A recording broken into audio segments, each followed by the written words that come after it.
Ihiram daw. No, baby, no. Oh, kain. Oh. Pahiram mo kasi. Pahiram nining ko, oh. Ibigay mo. Sige na, ding. Nining ko. Sige. Oh, kain. Kain kayo, kain. Sa ilang minuto na.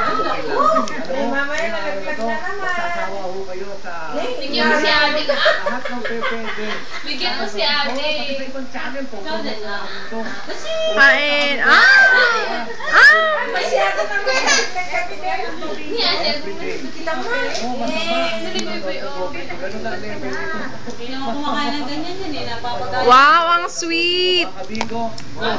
Ay, boy. Strong daw. Strong ka daw. Strong. Gigil ka daw. Gigil ka nila. Gigil mo na. Gigil. Gigil. Gigil ah. Gigil na. Yata ang kain yan pag ano. May kasama siyang... Kiss mo muna si ate. Kiss mo. Wala na. Kiss mo si ate. Dali.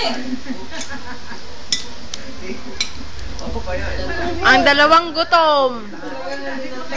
Rika, huwag masyado nining ko. Kakain na ng dede ato.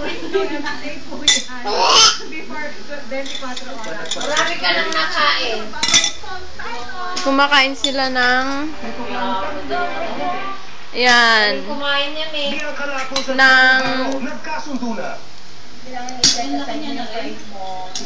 Dila. Willing ka to settle things and catch up whatever needed to fix. Sana yung pangarap mo sa buhay, matupad nyo lahat. Pogi ang anak At niya. natutuwa ako sa ako ngayon dahil ito ay ganap na binata na dahil okay. So, I love you so much. No, boy. Buto yan, buto. Niyo, Anthony, anong ginagawa mo? Malaki mula sa Amerika upang subaybayan ang pagpapagamot sa Dates na magaling ko na. May ex. minsan pa ang kanyang damdamin sa kalagayan ni Dapoy. Iahayag live. Abangan! Carrie.